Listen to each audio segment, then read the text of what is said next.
Was اور نصیحتیں، لفظ لفظ حکمتیں، ابر علم و آگہی سے برستی بارشیں، شرع کے امور سے، دین کے شعور سے، قلب و ذہن جگمگاتے ہیں سچ کے نور سے۔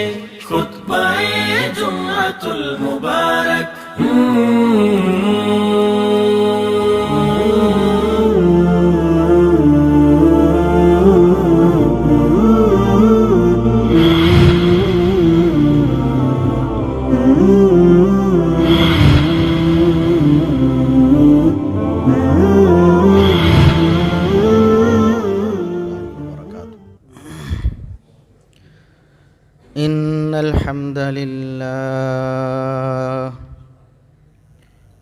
إن الحمد لله نحمده ونستعينه ونستغفره ونعوذ بالله من شرور أنفسنا ومن سيئات أعمالنا، من يهده الله فلا مضل له ومن يضلل فلا هادي له، أشهد أن لا إله إلا الله وحده لا شريك له، وأشهد أن محمدًا عبده ورسوله۔ اللهم صل على محمد وعلى آل محمد كما صليت على إبراهيم وعلى آل إبراهيم إنك حميد مجيد۔ اللهم بارك على محمد وعلى آل محمد كما باركت على إبراهيم وعلى آل إبراهيم إنك حميد مجيد۔ أما بعد، فيا أيها الناس، ألا إن خير الحديث كتاب الله، وخير الهدي هدي محمد صلى الله عليه وسلم، وشر الأمور محدثاتها، وكل محدثة بدعة، وكل بدعة ضلالة۔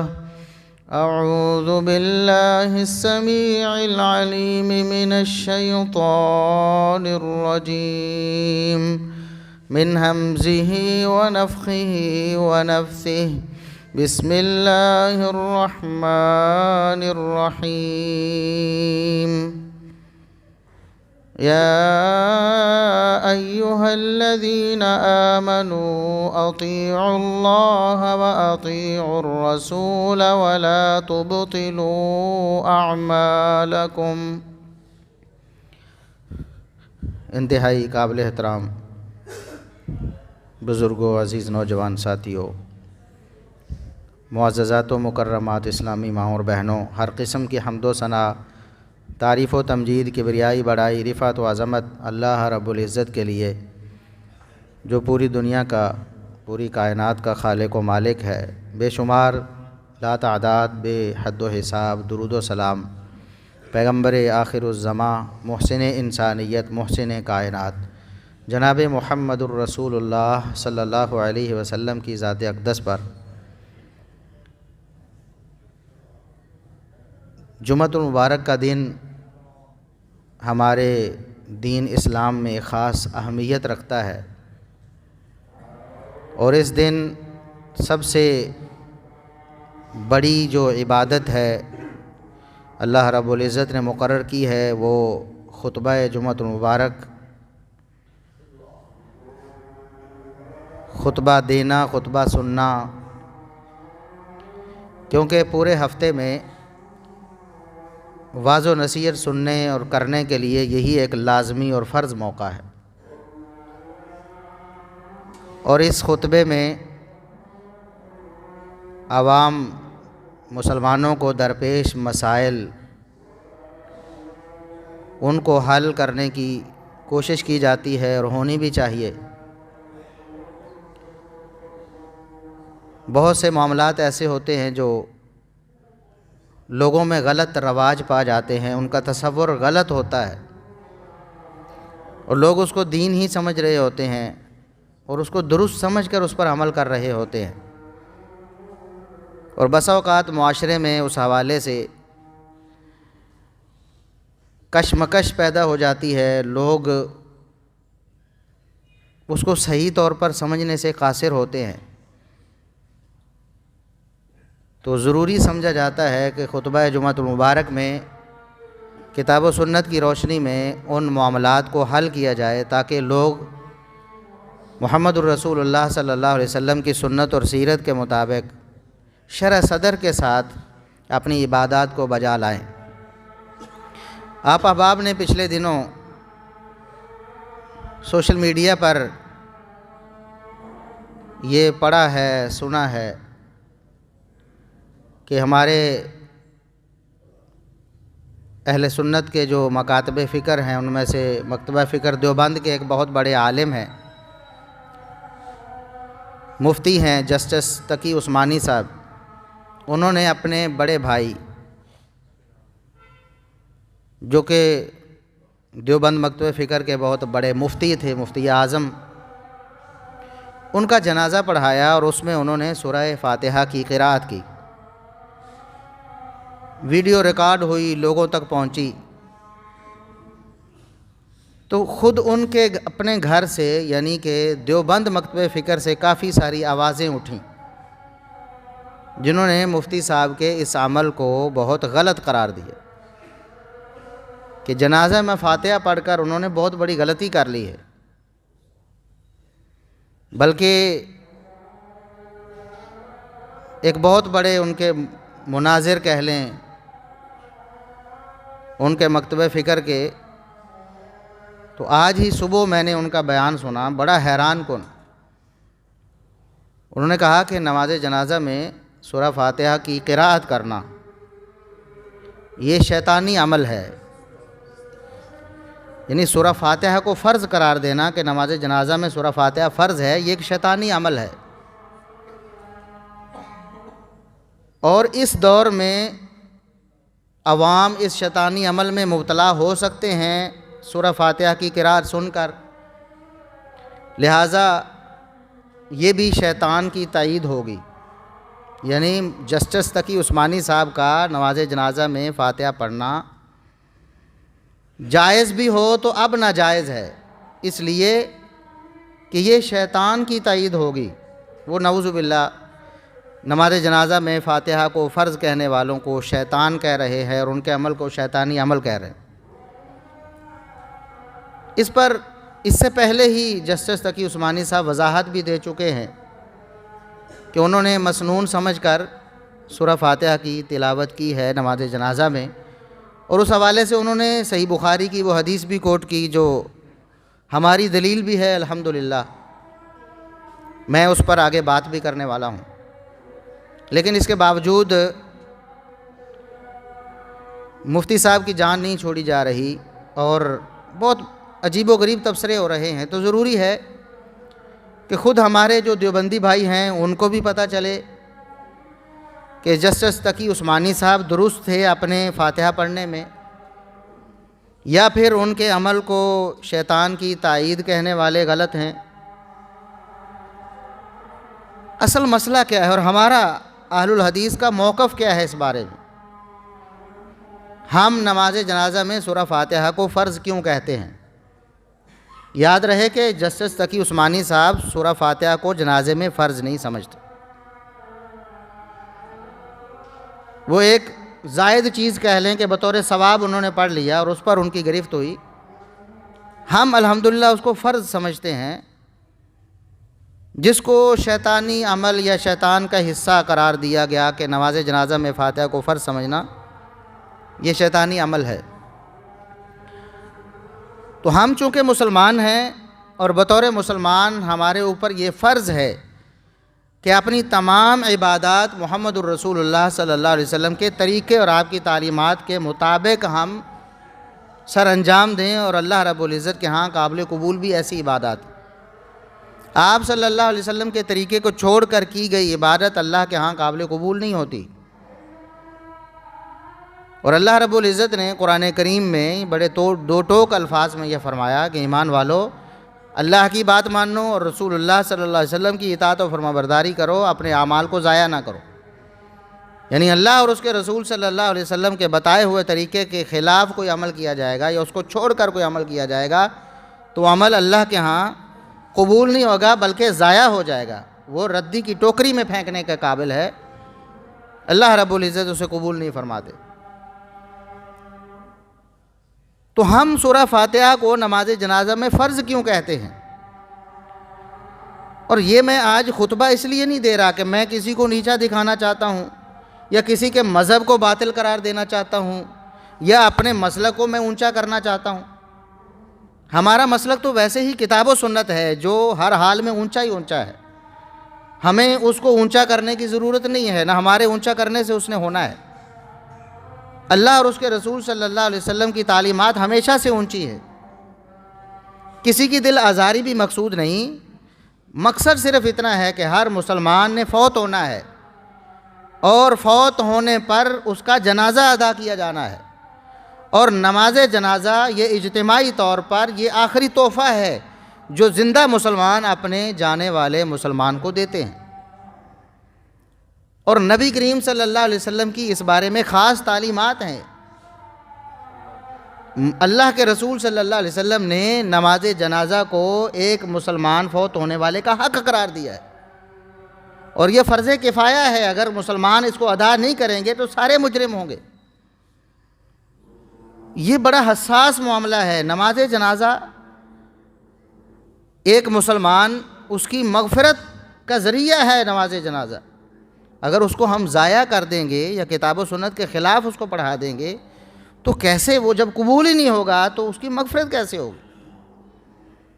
صرف اس لیے، اس مقصد سے ہم کتاب و سنت کے دلائل آپ کے سامنے رکھیں گے تاکہ آپ کو نماز جنازہ کا مسنون طریقہ پتہ چلے، نبی کریم صلی اللہ علیہ وسلم نے کس طرح نماز جنازہ پڑھا ہے یا آپ کی تعلیمات کیا ہیں، آپ صلی اللہ علیہ وسلم کے صحابہ کس طرح پڑھتے تھے، اسی کے مطابق آپ اپنی عبادت کو، نماز جنازہ کو بنائیں۔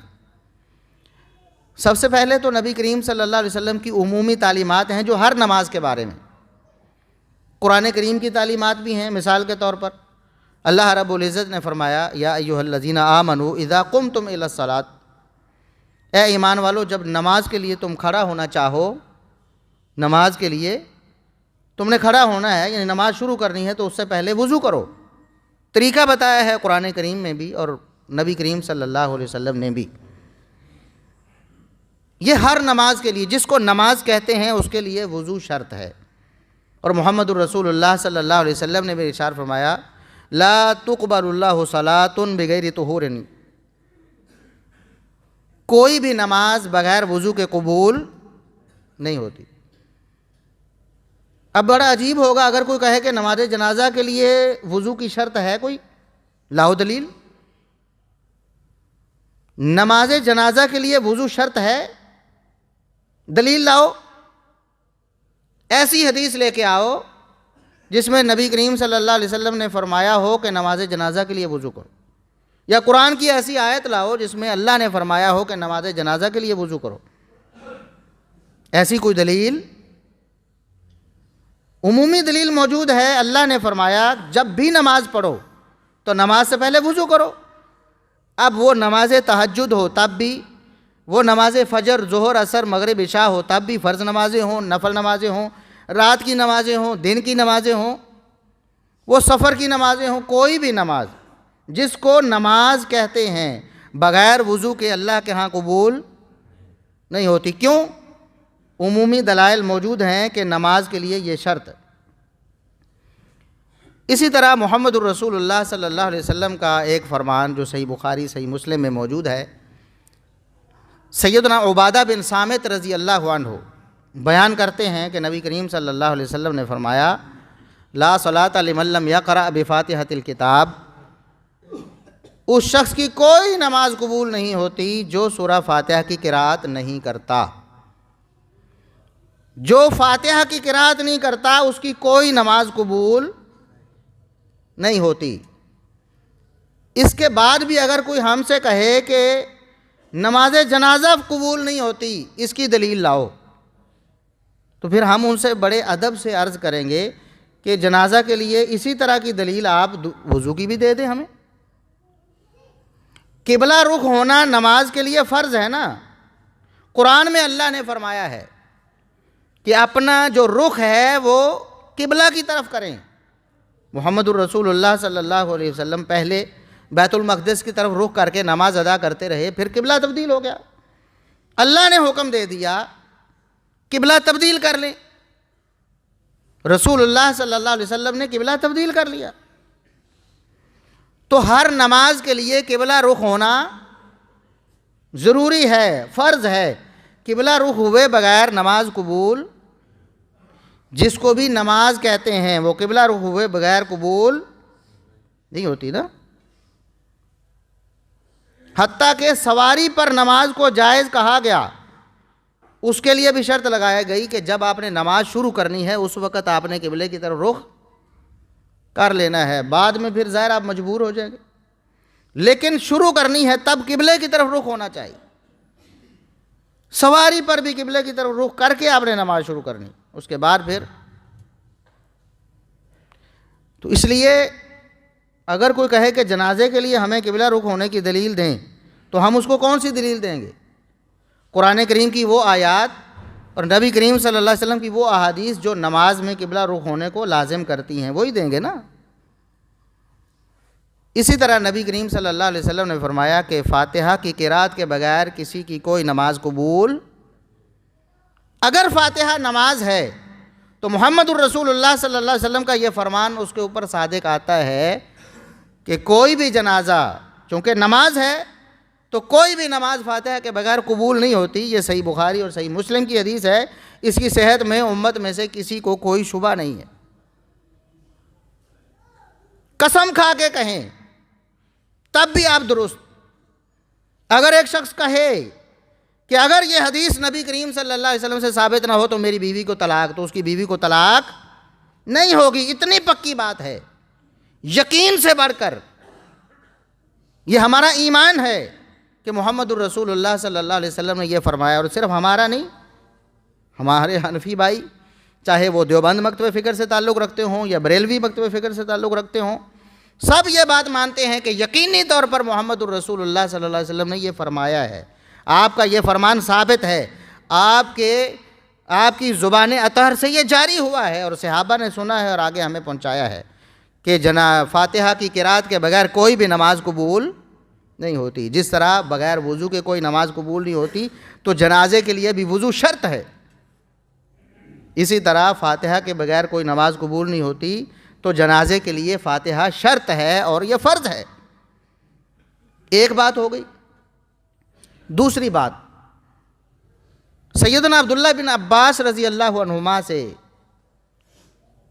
سنتے ہیں، ایک تابعی طلحہ بن عبداللہ بن عوف رحمہ اللہ تعالی، اور وہ بیان کرتے ہیں، کہتے ہیں صلیت خلف ابن عباس علی جنازۃ فقرأ بفاتحۃ الکتاب۔ یہ بھی صحیح بخاری کی حدیث ہے، اور صحیح بخاری کی اس حدیث کے میں بھی کوئی شبہ کسی کو نہیں ہے۔ دیوبندی بھائی، اہل حدیث، بریلوی سب اس کو مانتے ہیں کہ یہ بھی حدیث ثابت ہے، واقعی ایسا ہوا ہے کہ طلحہ بن عبداللہ بن عوف رحمہ اللہ تابعی نے یہ بیان کیا کہ صلیت خلف ابن عباس، میں نے عبداللہ ابن عباس رضی اللہ عنہما کی اقتداء میں ایک نماز جنازہ ادا کی۔ یعنی ایک دفعہ یوں ہوا، نماز جنازہ تھی اور پڑھانے والے عبداللہ بن عباس تھے، میں پیچھے موجود تھا۔ اور عبداللہ بن عباس کون ہیں؟ نبی کریم صلی اللہ علیہ وسلم کے چچا زاد ہیں، مفسر قرآن ہیں، اور اس امت کے بہت بڑے عالم ہیں جن کے لیے محمد الرسول اللہ صلی اللہ علیہ وسلم کی دعائیں ہیں۔ اللہم علمہ الکتاب، اے اللہ کتاب کی تعلیم دے عبداللہ ابن عباس کو۔ اس لیے عبداللہ ابن عباس رضی اللہ عنہما کا بہت بڑا مقام ہے صحابہ کرام میں۔ تو ان کے پیچھے جب نماز جنازہ پڑھی تو فقرأ بفاتحۃ الکتاب، انہوں نے بھی نماز جنازہ میں سورہ فاتحہ کی قرأت کی۔ عبداللہ بن عباس نے کیا کیا؟ نماز جنازہ میں سورہ فاتحہ پڑھی، سلام پھیرا تو بتایا کہ میں نے سنا کر اس لیے پڑھی ہے۔ یاد رکھیں نماز جنازہ سری اور جہری دونوں طرح پڑھا جا سکتا ہے، آہستہ آواز سے بھی پڑھا جا سکتا ہے اور اونچی آواز سے بھی پڑھا جا سکتا ہے۔ دونوں طرح پڑھنا نبی کریم صلی اللہ علیہ وسلم اور صحابہ کرام سے ثابت ہے۔ ہمارے ہاں چونکہ عموماً لوگوں کو نماز نہیں آتی تو دعائیں، جنازے کی دعائیں تو بہت دور کی بات ہے، تو اس لیے عام طور پر یہی اہتمام کیا جاتا ہے کہ بلند آواز سے پڑھا جائے، کم از کم جنہیں دعائیں نہیں آتیں اور ایک مسلمان کے لیے دعا کرنے آئے ہیں خالی ہاتھ نہ چلے جائے، کم از کم امام کی دعا کے پیچھے آمین کہہ کے دعا میں شامل ہو جائے۔ تو دونوں طرح نماز جنازہ پڑھنا ثابت ہے۔ تو عبداللہ بن عباس رضی اللہ عنہما فرماتے ہیں میں نے اونچی پڑھ کر اس لیے جنازہ پڑھایا ہے اور فاتحہ اونچی پڑھی ہے اس لیے لِيَعْلَمُوا أَنَّهَا سُنَّةٌ، تاکہ لوگوں کو معلوم ہو جائے کہ یہ نبی کریم صلی اللہ علیہ وسلم کا طریقہ ہے۔ کتاب صحیح بخاری ہے، بیان کرنے والے نبی کا طریقہ عبداللہ ابن عباس رضی اللہ عنہما ہے، اور یہی دلیل بنائی مفتی جسٹس تقی عثمانی صاحب نے کہ بھئی مسنون عمل ہے، تم میرے پیچھے کیوں پڑ گئے ہو؟ تو جب عبداللہ بن عباس رضی اللہ عنہما فرماتے ہیں کہ یہ سنت ہے، یعنی نبی کریم صلی اللہ علیہ وسلم کا طریقہ ہے، تو کوئی مسلمان کیسے سوچ سکتا ہے کہ نبی کا طریقہ چھوڑ کے جنازہ پڑھ دے؟ اور نبی کا طریقہ چھوڑ کے جنازہ پڑھے گا تو اللہ کیا فرماتے ہیں؟ میری بھی بات مانو اور نبی کے طریقے پر چلو، اپنے اعمال کو ضائع نہ کرو، تمہارے اعمال ضائع ہو جائیں گے اگر محمد الرسول اللہ صلی اللہ علیہ وسلم کا طریقہ نہ اپنایا تو۔ اس لیے ہمیں اپنے جنازوں کی فکر کرنی چاہیے، مرنے والوں کی فکر کرنی چاہیے۔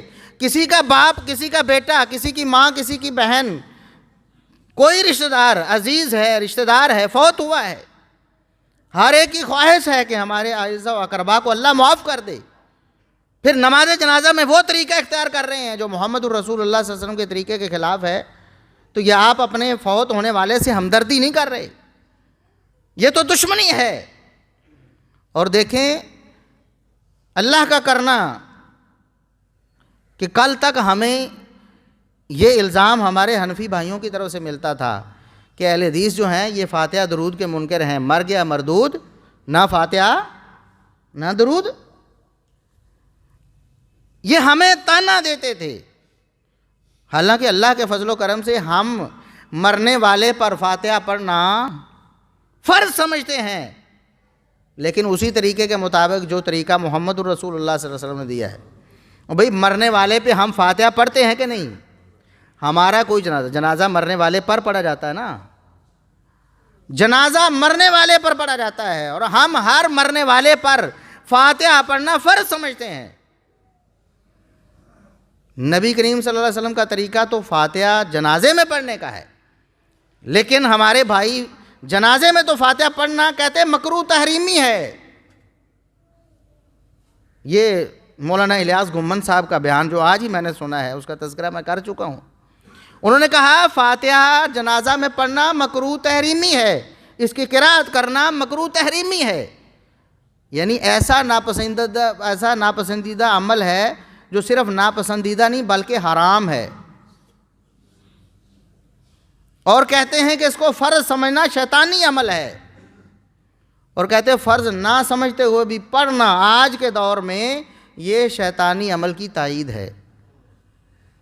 اندازہ کریں عبداللہ بن عباس پڑھ رہے ہیں اور لوگوں کو بتا رہے ہیں کہ میں نے اونچی اس لیے پڑھا، آہستہ بھی پڑھ سکتا تھا، جائز ہے، لیکن اونچی اس لیے پڑھا ہے تاکہ تمہیں پتہ چلے کہ فاتحہ جنازے میں اس کی قرأت کرنا فرض ہے۔ دو دلیلیں ہوگی، نبی کریم صلی اللہ علیہ وسلم کا فرمان کہ نماز فاتحہ کے بغیر کوئی نماز کسی کی قبول نہیں ہوتی، دوسری دلیل وہ بھی بخاری مسلم کی، یہ بھی صحیح بخاری کی الفاظ کہ عبداللہ بن عباس رضی اللہ عنہما نے نماز جنازہ میں سورہ فاتحہ کی قرأت کی اور فرمایا میں نے اونچی اس لیے پڑھ کے سنایا ہے تاکہ تمہیں پتہ چلے کہ یہ نبی کی سنت ہے۔ تیسری دلیل سیدہ ام شریک رضی اللہ عنہا کی حدیث جو سنن ابن ماجہ میں ہے، حسن سند کے ساتھ۔ سیدہ ام شریک رضی اللہ عنہا صحابیہ ہیں، وہ نبی کریم صلی اللہ علیہ وسلم سے بیان کرتی ہیں کہ نبی کریم صلی اللہ علیہ وسلم کا طریقہ بھی مختلف الفاظ کے ساتھ یہ حدیث وارد ہوئی ہے، انہوں نے اسے نبی کریم صلی اللہ علیہ وسلم کا طریقہ بھی بیان کیا ہے، نبی کریم صلی اللہ علیہ وسلم کا حکم بھی بیان کیا ہے کہ جب جنازہ پڑھو تو جنازے میں سورہ فاتحہ کی قرأت کرو۔ چوتھی دلیل، تین دلیلیں ہوں گی سنن ابن ماجہ میں، تیسری سیدہ ام شریک رضی اللہ عنہا نبی کریم صلی اللہ علیہ وسلم کا طریقہ بھی اور آپ کا حکم بھی بیان کرتی ہیں کہ جنازے میں فاتحہ پڑھو۔ کہتے تھے نا حکم دکھاؤ، تو بھئی لو حکم آ گیا اب عمل کرو۔ سنن ابن ماجہ میں حدیث نہ ہو، آپ ہمارا گریبان پکڑیں، پوچھیں ہم سے کہ لاؤ دلیل کہاں ہے؟ نبی کریم صلی اللہ علیہ وسلم کا حکم ہے کہ فاتحہ جنازے میں پڑھا کرو، فاتحہ کی قرأت کرو جنازے میں۔ اور چوتھی دلیل سیدنا ابو امامہ بن سہل بن حنیف رضی اللہ عنہ صحابی ہیں، وہ بیان کرتے ہیں، اور یہ حدیث مصنف عبد الرزاق میں، مصنف ابن ابی شیبہ میں اور دیگر کتابوں میں موجود ہے، سند بالکل صحیح ہے۔ صحابی بیان کرتے ہیں السنۃ فی الصلاۃ علی الجنائز ان یکبر ثم یقرأ بفاتحۃ الکتاب ثم یصلی علی النبی صلی اللہ علیہ وسلم ثم یسلم، کہ نماز جنازہ کا سنت طریقہ تمہیں بتاؤں، نماز جنازہ کا نبوی طریقہ تمہیں بتاؤں۔ نبی کا طریقہ یہ ہے کہ نماز جنازہ میں پہلی تکبیر کے بعد سورہ فاتحہ کی قرأت کی جائے گی، پہلے تکبیر کہی جائے گی، اللہ اکبر کہہ کر نماز جنازہ کا آغاز ہوگا، اس کے بعد کیا کیا جائے گا؟ سورہ فاتحہ کی قرأت کی جائے گی۔ یہ نبی کا طریقہ ہے، یہ سنت ہے، یہ محمد الرسول اللہ صلی اللہ علیہ وسلم کی تعلیم ہے۔ فاتحہ پڑھی جائے گی، پھر درود پڑھا جائے گا، پھر میت کے لیے دعا کی جائے گی، پھر سلام پھیرا جائے گا۔ تو نبی کریم صلی اللہ علیہ وسلم کا طریقہ صرف سیدنا عبداللہ بن عباس رضی اللہ عنہما نے نہیں بیان کی، بلکہ ایک دوسرے صحابی سیدنا ابو امامہ بن سہل بن حنیف بھی نبی کریم صلی اللہ علیہ وسلم کا طریقہ اور اس کو سنت کہہ رہے ہیں کہ سنت کے مطابق جنازہ اس طرح ہوتا ہے کہ فاتحہ کی قرأت کی جاتی ہے جنازے میں، اس کے بعد پانچویں چھٹی اور بھی دلیلیں سیدہ اسماء بنت یزید انصاریہ رضی اللہ عنہا، ان کی حدیث بھی موجود ہے جو امام بخاری رحمۃ اللہ علیہ نے اپنی کتاب التاریخ الکبیر میں روایت کی ہے۔ اس میں بھی نبی کریم صلی اللہ علیہ وسلم کا حکم نقل کیا ہے انہوں نے، اور اس میں بھی نبی کریم صلی اللہ علیہ وسلم کا عمل نقل کیا انہوں نے کہ آپ جنازے میں فاتحہ پڑھتے بھی تھے اور حکم بھی فرماتے تھے کہ اذا صلیتم علی المیت، جب بھی تم جنازہ پڑھو تو جنازے میں سورہ فاتحہ کی قرأت کیا کرو۔ یہ تو نبی کریم صلی اللہ علیہ وسلم کا عمل ہے۔ صحابہ کا عمل بھی سن لیا آپ نے، عبداللہ بن عباس صحابی ہیں، جلیل القدر صحابی ہیں، فاتحہ پڑھتے ہیں اور اس کو سنت قرار دیتے ہیں۔ ابو امامہ سہل بن حنیف خود بھی اس کے عمل کرتے ہیں، اس کو سنت بھی قرار دیتے ہیں، اور دیگر صحابہ سے بھی اور تابعین سے، پھر ائمہ دین سے۔ اور اس کو کہنا کہ یہ شیطانی عمل ہے، نعوذ باللہ ثم نعوذ باللہ، یہ بہت بڑی جسارت ہے، بہت بڑی جسارت ہے۔ قیامت کے دن محمد الرسول اللہ صلی اللہ علیہ وسلم حوض کوثر پہ تشریف فرما ہوں گے نا، کیا منہ لے کر ایسے لوگ جائیں گے جانتے بوجھتے، ایک عام بندہ ہے، اس کو علم نہیں ہے، اس نے کوئی بات کر دی ہے، اللہ درگزر فرمائے گا، اس کو پتہ نہیں بیچارے کو، جب علم آیا وہ توبہ کر لے گا، معافی مانگے گا کہ ایسی بات میں کیسے کر چکا ہوں، یہ بات تو کتاب و سنت کے دلائل کے خلاف۔ لیکن ایک شخص پڑھ لکھ کر، سوچ سمجھ کر، احادیث کا مطالعہ کر کے اس کے بعد بھی کہتا ہے کہ نماز جنازہ فاتحہ میں اس کو فرض سمجھنا یہ شیطانی عمل ہے، تو ایسا شخص کیا منہ دکھائے گا محمد الرسول اللہ صلی اللہ علیہ وسلم؟ لوگوں ان فرقہ بندیوں سے باہر آ جاؤ، کتاب و سنت کو معیار بناؤ۔ محمد الرسول اللہ صلی اللہ علیہ وسلم سے بڑا معیار کوئی نہیں ہے دنیا میں۔ حق و باطل کا معیار محمد الرسول اللہ صلی اللہ علیہ وسلم ہے۔ وَمُحَمَّدٌ فَرْقٌ بَيْنَ النَّاسِ، آپ صلی اللہ علیہ وسلم نے خود فرمایا کہ میں لوگوں کے درمیان فرق کرنے والا ہوں، حق و باطل میں فرق کرنے والا ہوں، امتیاز کرنے والا ہوں، میں کسوٹی ہوں، میں معیار ہوں۔ کسی چیز کے حق یا باطل ہونے کو جانچنا ہو تو محمد الرسول اللہ صلی اللہ علیہ وسلم کی سنت اور سیرت پر اسے پرکھو۔ کسی متعین مذہب، کسی متعین کتاب، کسی متعین امام، اس پر اپنی عبادات کو نہیں پرکھا جا سکتا۔ ائمہ دین کی شان اور ان کے مقام کے ہم منکر نہیں ہیں، ہم ادب و احترام کرتے ہیں تمام ائمہ دین کا۔ دیکھیں، اگر ایک امام کی بات کتاب و سنت کے موافق ہے اور دوسرے کی اس کے خلاف ہے، اور ہم نے اس کی بات مان لی ہے جس کی کتاب و سنت کے موافق ہے،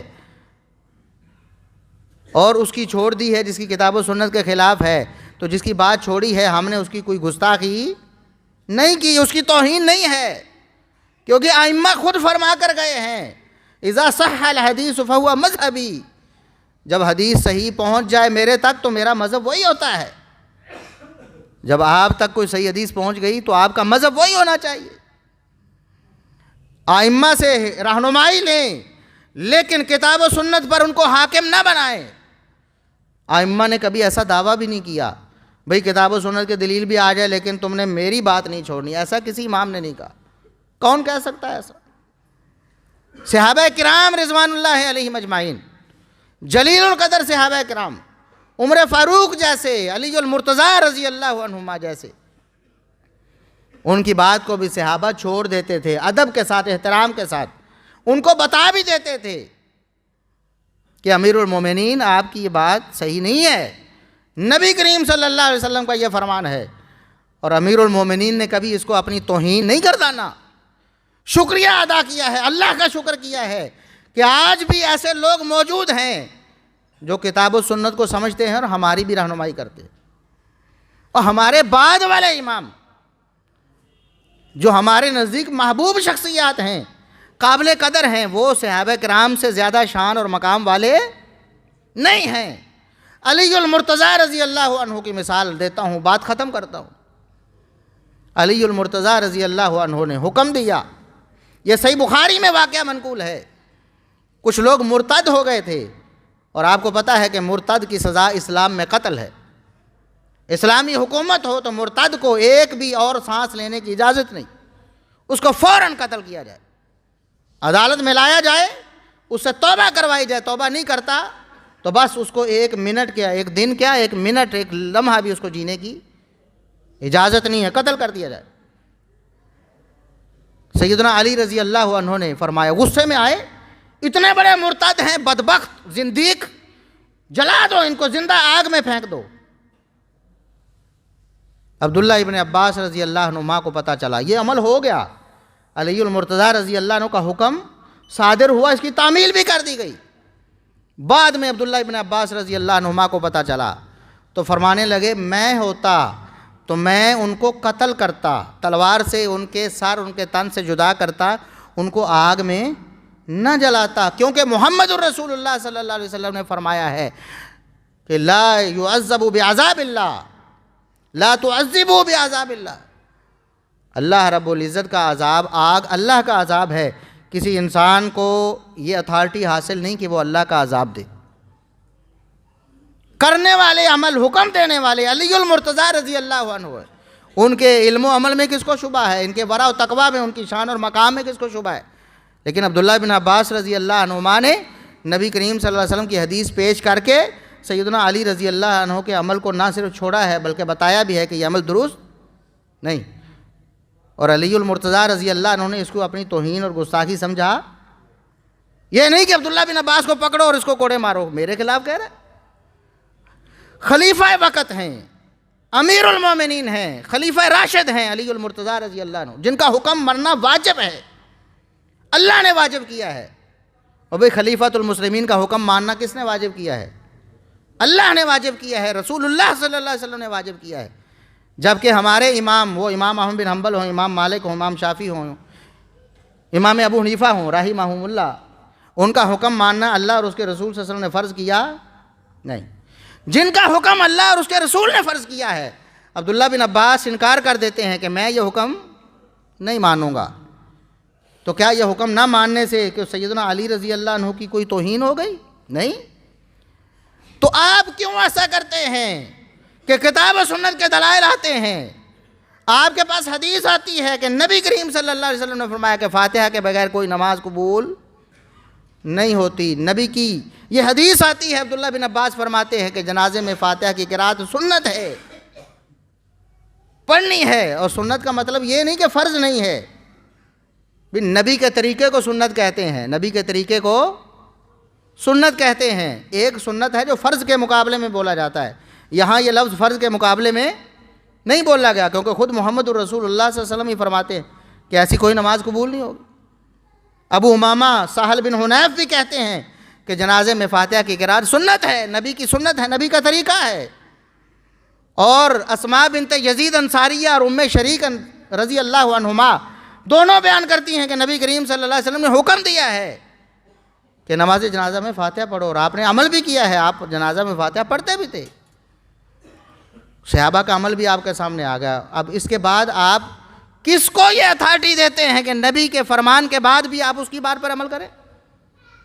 چاہے کوئی بھی ہو، ادب و احترام اپنی جگہ، لیکن محمد الرسول اللہ صلی اللہ علیہ وسلم کے مقابلے میں کسی کو نہیں لایا جا سکتا۔ اب وہ میں نے سنا، آخری بات کرتا ہوں، وہ بات کر رہے تھے مولانا الیاس گھمن صاحب، کہتے ہیں کہ موطا امام مالک میں حدیث موجود ہے کہ عبداللہ بن عمر رضی اللہ عنہما جنازے میں کوئی قرات نہیں کرتے تھے۔ پہلی بات تو یہ ہے کہ فاتحہ کو عام قرات نہیں قرار دیا محمد الرسول اللہ صلی اللہ علیہ وسلم، فاتحہ کو محمد الرسول اللہ صلی اللہ علیہ وسلم نے، بلکہ اللہ رب العزت نے نماز قرار دیا۔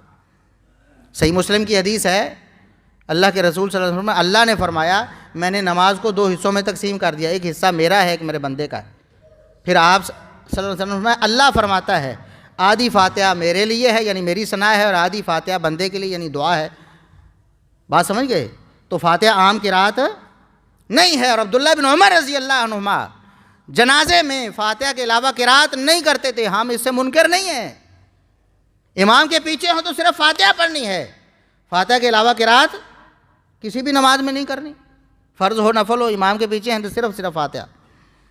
دوسری بات یہ ہے کہ محمد الرسول اللہ صلی اللہ علیہ وسلم کا فرمان آنے کے بعد جب علی المرتضیٰ رضی اللہ عنہ کی بات کو چھوڑا جا سکتا ہے تو عبداللہ بن عمر رضی اللہ عنہما کی بات کو کیوں نہیں چھوڑا جا سکتا؟ حالانکہ ہم ان کی بات کو چھوڑ بھی نہیں، ان کی بات کا مطلب یہ ہے کہ وہ فاتحہ کے علاوہ عام قرات نہیں کرتے تھے۔ اللہ رب العزت ہمیں کتاب و سنت پر عمل کرنے کی توفیق عطا فرمائے۔ وآخر دعوانا الحمدللہ۔